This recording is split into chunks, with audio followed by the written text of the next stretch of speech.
Good morning, my brothers and sisters. Welcome to episode number 89 in the Gospel of John. This is Be With Me, a podcast. We're going step by step through the Gospel of John. Today's title is, If You Knew a Friend Were Going to Die in a Week, ...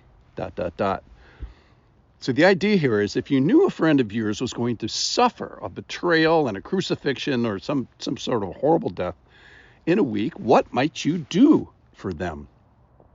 Well, I think you'd have a meal. I think you'd visit. I think you'd have words. I think you'd have expressions of love, maybe gifts, things that are temporary, flowers or words or songs. In this case, there's even going to be smells. They'd have, you try to orchestrate experiences together. And I think you'd facilitate important moments between that person and other people that were also important to them. So I think you would serve them in every way possible, and you'd ask, what could I do for you? Or better yet, you'd think of what you could do for them, and then you'd do it. And when would you do it? You would do it soon. All right, so this is the passage from John chapter 12, verse 1, and this is 6 days before the Passover. Jesus dies on the Passover. Jesus therefore came to Bethany, where Lazarus was, whom Jesus had raised from the dead. So they gave a dinner for him there. Martha served, and Lazarus was one of those reclining with him at table.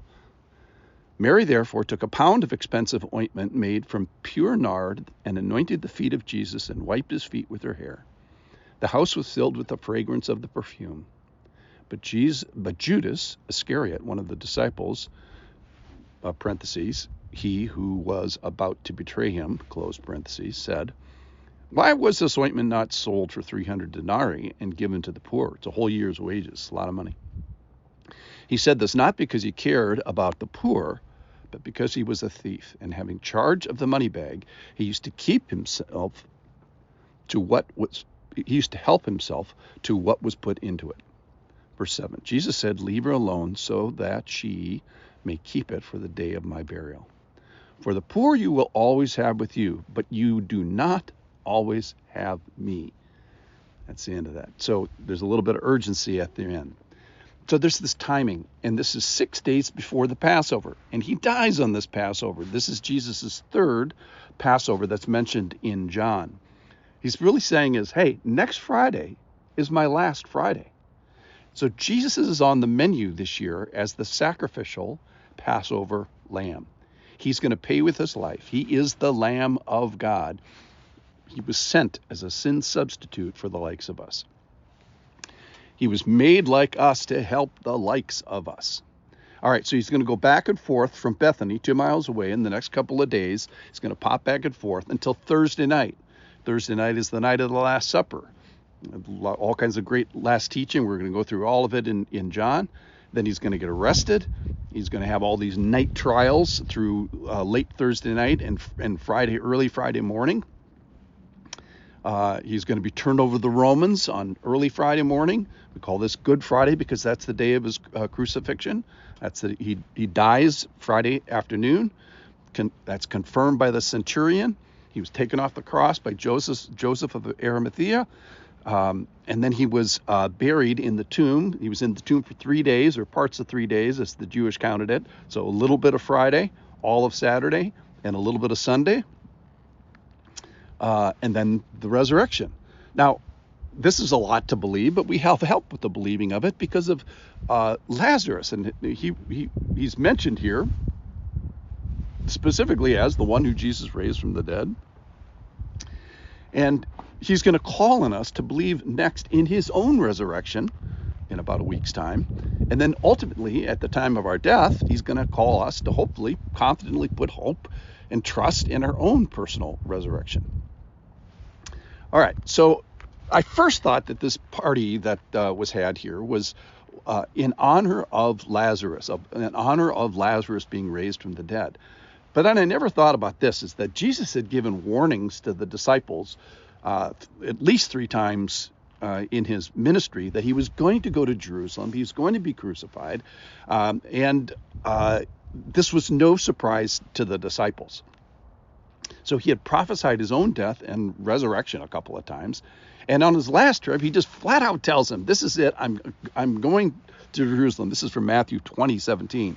And as Jesus was going up to Jerusalem, so he hadn't even made it there yet, he took the 12 disciples aside, and on the way he said to them, see, we are going to Jerusalem, and the Son of Man will be delivered over to the chief priests and scribes.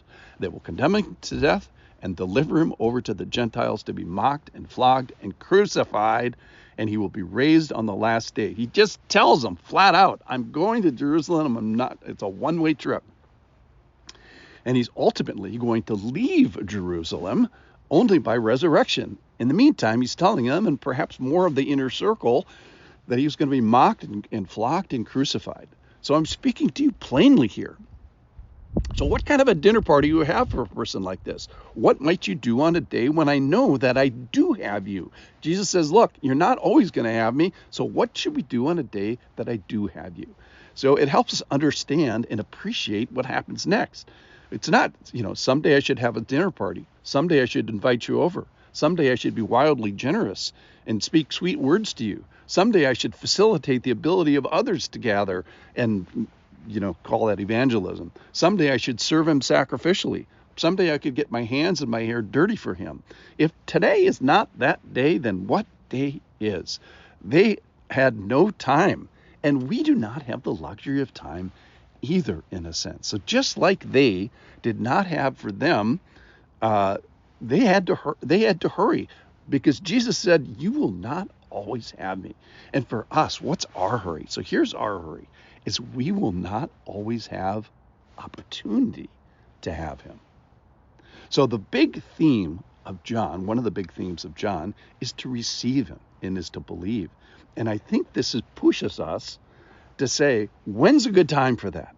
Well, how about today? You're not going to have me for long. Thanks for listening.